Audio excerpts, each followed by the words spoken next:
Done मतलब नहीं आया तो बैठा ही रहेगा घर पे, वापस एंट्री नहीं दूंगा, कोई बैचमेंट नहीं दूंगा. Bills receivable and bills payable. What are bills receivable? Assets. Any plus minus thing adjustment check करो. नहीं है. So bills receivable asset. What about bills payable? Bills payable are liabilities. Motor van asset. No plus minus. So inner or outer column? Outer column. What about discount? P&L debit. P&L debit because discount allowed है. 2 by किस में लिख रहा हूँ मैं, दिख रहा है आपको? Am I writing 2 by in balance sheet? No. Why? Because they are not entries, they are statements. Balance sheet is just a statement. Copy कर रहे हो balance. But trading और P&L में 2 by आ रहा है, दिख रहा है? हेलो, डेबिट में 2, क्रेडिट में बाय. सर તમે કહેતા હતા ફાઇનલ અકાઉન્ટ ડિફિકલ્ટ છે, આમાં તો મજા આવે છે. फर्नीचर खाली तेरे को डिफिकल्ट लग रहा है. अरे फर्नीचर इनर और आउटर कॉलम बोलो. आउटर. फर्नीचर. ऑफिस रेंट कहाँ जाएगा? ऑफिस रेंट नील भैया. Office rent is P&L. और एक हिंट भी दिया था मैंने P&L के लिए, याद है आपको? ऑफिस, सेलिंग और फाइनेंस और लॉसेस, ये सारे एक्सपेंस P&L के. ऑफिस, सेलिंग, फाइनेंस नोट में दिया है ना, और losses. Yes. Office administration, selling distribution, finance और लॉसेस सब P&L. प्लांट एंड मशीनरी कहाँ जाए? एनी एडजस्टमेंट प्लस माइनस कुछ. तो रिटर्न आउटवर्ड मतलब परचेज रिटर्न है. Yes. Freehold property inner और outer column? Outer column. Asset. Return outwards. What are return outwards? Purchase returns. So what am I supposed to do with it? Returns में 1000 minus. Purchase return मतलब purchase से minus. So 40 minus 1. Now I can push it in the outer column. 39,000. अच्छा. Do you have any sales returns? no. No, you can put a dash or simply write nil. Don't write 0. Okay. That means there are no returns. Gross sales are net sales. Same. So 70 minus 0 70. वैसे ही घसीट लेना. ठीक है. अभी trial balance तो हो गया, खत्म नहीं हुआ. एडजस्टमेंट है, एक ही है. क्या है देखो? Closing stock was valued at 13,500. दिख रहा है आपको? इसका मतलब जो भी माल बच गया उसका वैल्यू कितना है? 13,500. क्या वो एक्सपेंस इस साल को बिलोंग करता है? नहीं. लेकिन वो इसके अंदर सब पड़ा हुआ है, तो यहां से मुझे क्या करना है? रिमूव करना है, क्योंकि ये साल का एक्सपेंस नहीं है. कौन से साल का एक्सपेंस है? क्यों ऐसा करना है? क्यों नेक्स्ट ईयर का एक्सपेंस करना है उसको? इस साल बेचा नहीं है, मैचिंग कर से, अदरवाइज प्रॉफिट लॉस कंपैरिजन में डिस्टॉर्ट हो जाए. समझा? तो क्लोजिंग स्टॉक नेक्स्ट ईयर बिकेगा तो उसको नेक्स्ट ईयर का एक्सपेंस में दिखाओ. तो यहां से रिमूव करना है, तो ट्रेडिंग क्रेडिट साइड क्या लिखना है? बाय क्लोजिंग स्टॉक कितना? 13,500. Is that right? By closing stock 13,500. One effect is trading credit. Hello hello. ये रिमूव किया मैंने, एक्सपेंस से घटाया, एंड उसको किस में कन्वर्ट कर दिया? एसेट. तो एसेट में लिख दो क्लोजिंग स्टॉक 13,500. दोनों इफेक्ट हो गए. Both the effects done. That's it. I think your sum is over. Let's shut down trading account first. Which side of trading is greater? Credit side. Credit is greater than debit. मतलब अच्छी बात बुरी बात? अच्छी बात. They are making profit, right? Yeah. 83,500 is the total. Okay. Minus the debits. Difference. 32. Balance करना है सिर्फ. क्रेडिट माइनस डेबिट करके बैलेंस किया है. और सो उधर भी ग्रॉस प्रॉफिट. इधर क्या लिखूं मैं? To gross profit. बीडी के सीडी. ये क्लोजिंग है. अच्छा, बंदे ने 70,000 के सेल्स पे 32,300 का प्रॉफिट बनाया, gross profit, almost 50% margin, gross margin का 50%। गुड बैड, गुड गुड अच्छी बात है। इसको कहां लेके जाना है आपको? प्रॉफिट एंड लॉस के क्या लिखना है? By gross profit brought down, इधर सीडी इधर बीडी। 32,300 आ रहा है, प्लीज चेक। 32,300 इधर कैरी डाउन, इधर ब्रॉट डाउन, सॉर्टेड। सर अभी पीएनएल डेबिट का जो एक लाइन छोड़ा था उसका क्या करने का? पीएनएल डेबिट में वो लेने दो ना, लीव इट एज इट। मतलब आता क्या है ग्रॉस लॉस, अगर लॉस हुआ तो? हाँ, बट होता नहीं है, बहुत है 99 एग्जाम में तो कभी नहीं आता, तो अगर ऐसे नहीं छोड़ा तो चलता है? चलता है। ओके, ग्रॉस प्रॉफिट 32,300 मिला। अभी shut down PNL, check which side of PNL is bigger, credit side is greater. Hello, 32,300 credit बड़ा है, डेबिट छोटा है, तो credit minus debit 23,500। To net profit क्या लिखना है यहाँ पे? To net profit CD, BD के सीडी, सीडी और ब्रैकेट में लिखने का ट्रांसफर टू कैपिटल, क्योंकि नेट प्रॉफिट हमेशा किसको बिलोंग करता है? ओनर। अच्छा, net profit is the result of what? Indirect income, indirect expense, और इनकम और final profit of the business. बंदा 70,000 का इडली बेच रहा है, उस पर 23,500 का प्रॉफिट कमा रहा है। अच्छी बात, बुरी बात? बहुत बुरी बात, अच्छी बात। अच्छी बात। कितना मार्जिन हो रहा है पता? Around 32, 33, 34, 35%, 34% margin. फाइनल 33, 34% का नेट प्रॉफिट है। अच्छी बात, बुरी बात? बहुत अच्छी बात है यार।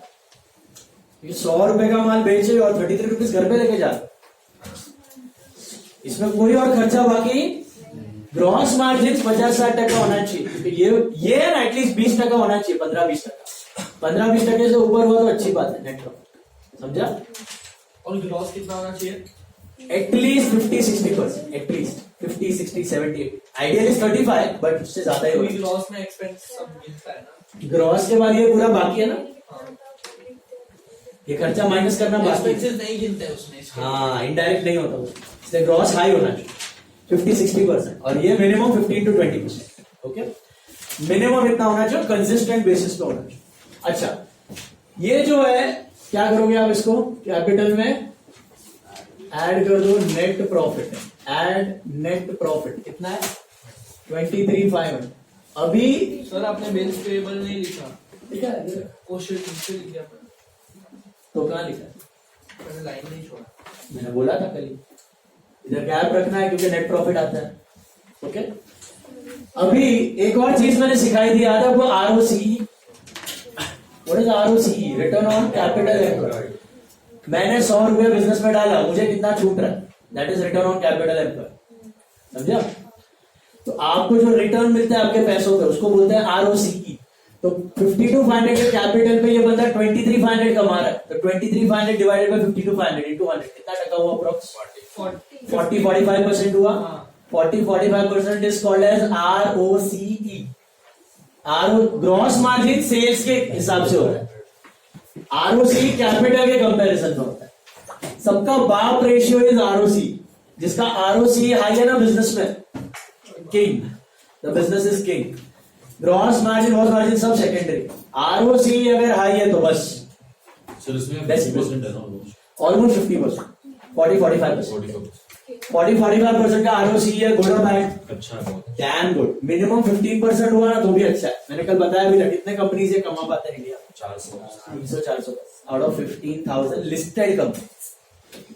74,000 74,500 का कैपिटल। शुरुआत बंदे ने की थी 52,500 से, कैपिटल बन गया 74,500। अच्छी बात, बुरी बात? अच्छा, एक और चीज मुझे बताओ, ये 1500 उसने ड्रॉइंग्स किया, हाँ, ये किस में से निकाला होगा पैसा? ये कैपिटल में से निकाला होगा कि प्रॉफिट? कैपिटल प्रॉफिट में से, सॉरी प्रॉफिट में से निकाला।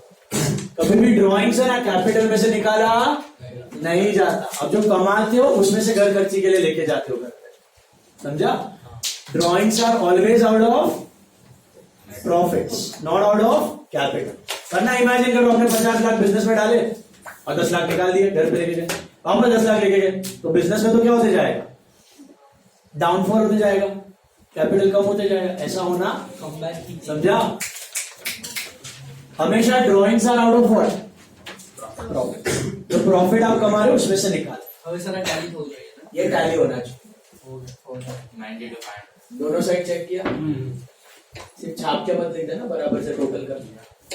92,500 it tallies check. yes it does गया भेजा में सम, हाँ जी ध्यान से देखो, टैलिंग पार्ट समझ में आया सबको? Any doubts? पक्का पक्का? Okay, now let's focus on some other adjustment. First adjustment we saw was closing stock. Hope you are clear with that? What are the two effects of closing stock?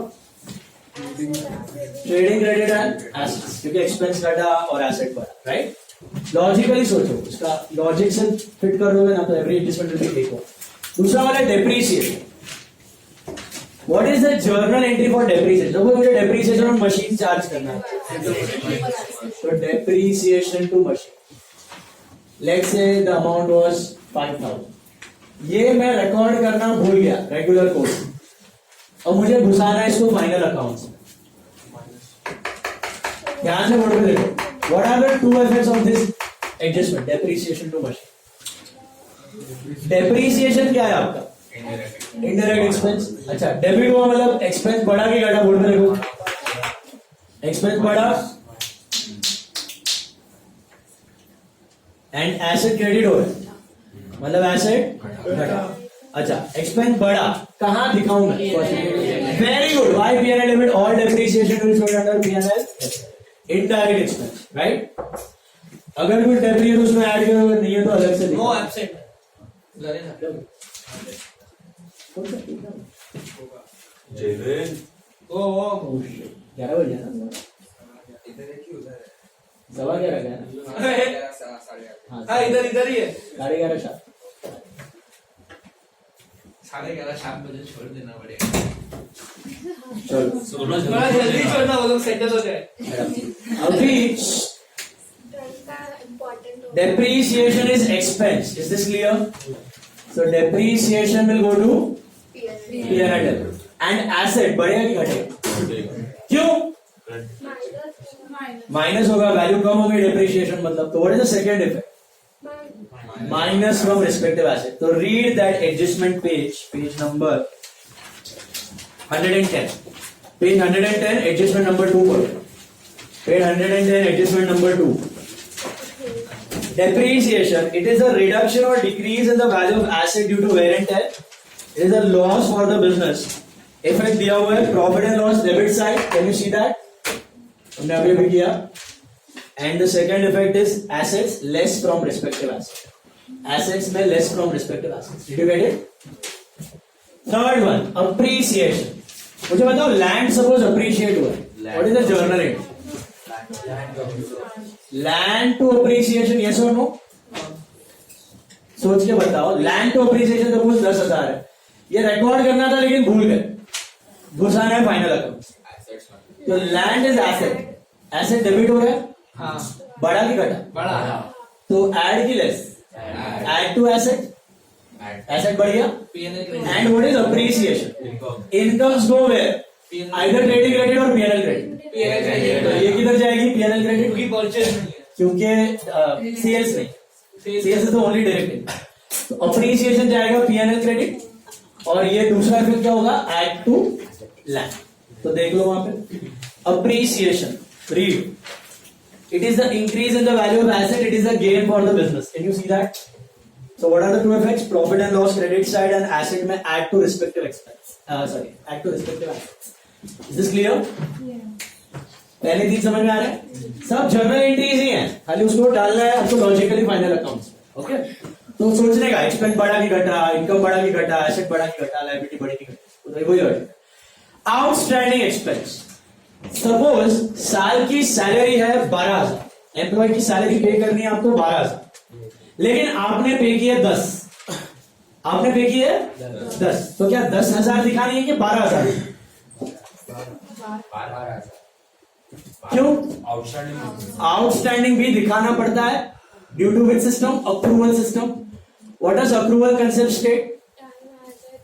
हाँ, time basis पे expense और income को record करो. याद है, बताया था. तो अगर आपकी 12,000 सैलरी है तो खाली 10 रिकॉर्ड नहीं करनी है. कितनी करनी है? 12. क्योंकि आप अगर 10 कर दोगे और नेक्स्ट ईयर 14 करोगे, मतलब 12+2 ये साल का पे करोगे, तो इम्बैलेंस हो जाएगा. इस साल 10,000 एक्सपेंस दिखेगा, नेक्स्ट ईयर 14,000 दिखेगा. इस साल प्रॉफिट ज्यादा दिखेगा, नेक्स्ट ईयर प्रॉफिट कम दिखेगा. लेकिन काम तो उतना ही हुआ 12,000 का दोनों साल. तो always expenses and incomes are shown on incurred and earned basis. तो इसलिए हम लोग कौन सा सिस्टम फॉलो करते हैं? अप्रूवल सिस्टम की cash system? Approval system. Is this clear? So salary suppose आपने पे की है 10, नीचे एडजस्टमेंट में दे देंगे आउटस्टैंडिंग सैलरी, मतलब रिकॉर्ड करना भूल गए. रिकॉर्ड करना. Tell me what is the journal entry for outstanding salary? Salary to outstanding salary. Yes, salary to outstanding salary. Let's say 1,000. Salary to outstanding salary 1,000. इसको रिकॉर्ड करना भूल गए, डालना है फाइनल अकाउंट. क्या करते हैं? Salary is what? Expense. Expense debit हो रहा है. बढ़ा कि घटा? बढ़ा.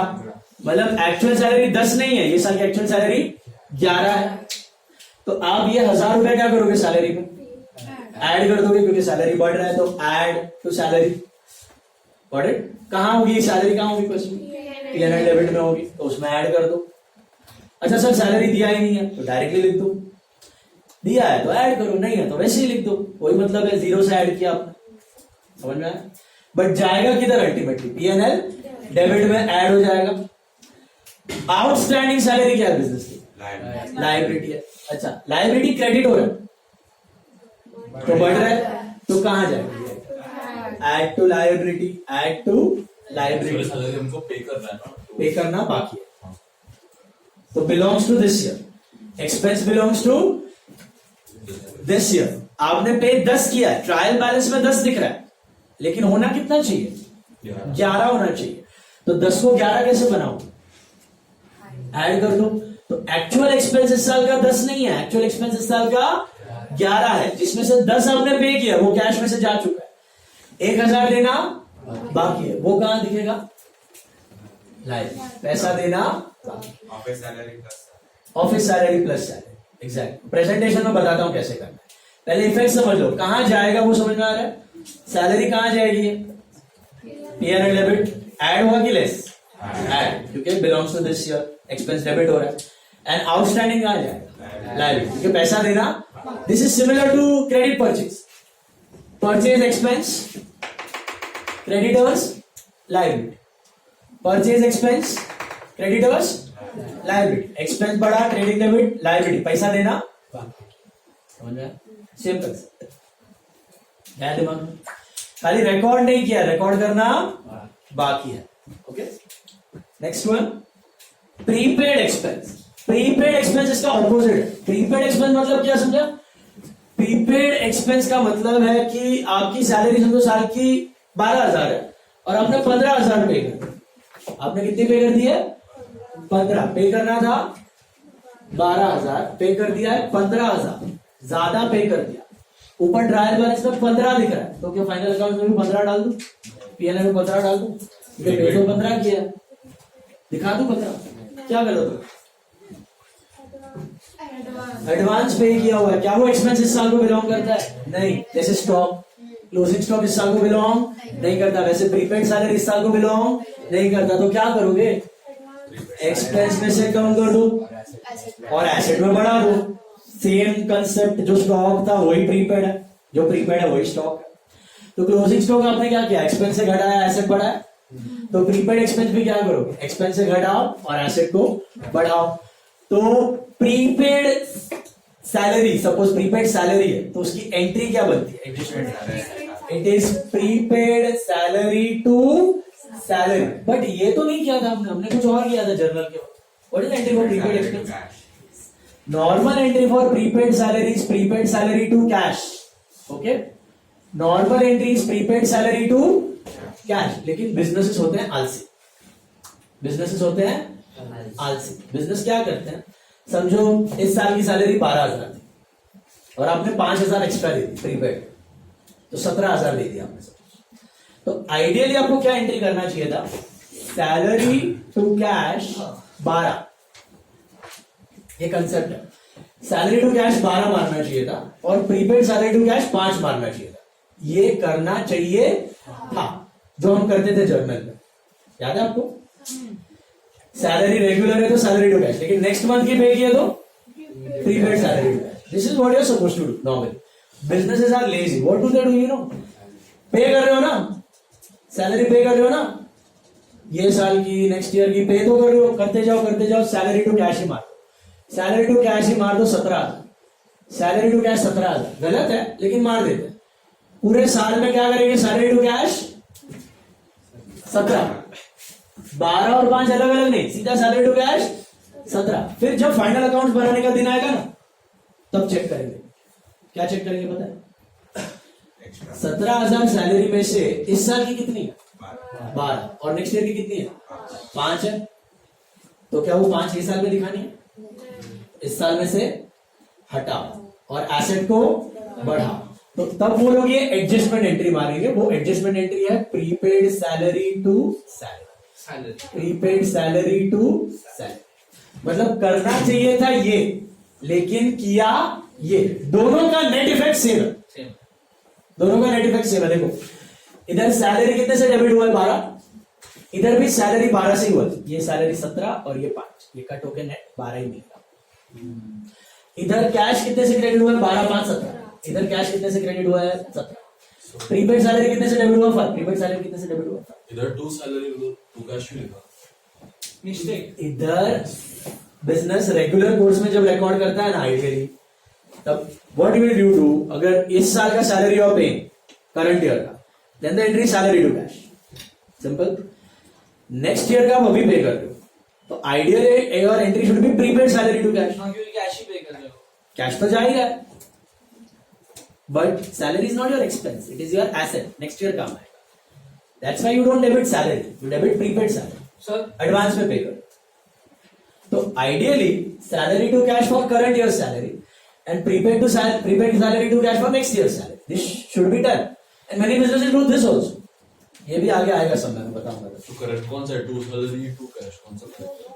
सर दोनों करेक्ट है। इसमें मैंने सैलरी टू कैश 12 मारा है, 17 नहीं मारा। इसमें सैलरी टू कैश 12 है, प्रीपेड सैलरी टू कैश 5 है। इधर क्या किया, सैलरी टू कैश 17 मार दिया, तो गलत है ना, एक्स्ट्रा ज्यादा मार दिया। तो योर एंड में उसको रेक्टिफाई कर दे। अच्छा, रेक्टिफिकेशन के लिए क्या करेगा, prepaid salary to sir prepaid salary to salary में हम लोग उसके सैलरी नेक्स्ट ईयर के सैलरी अकाउंट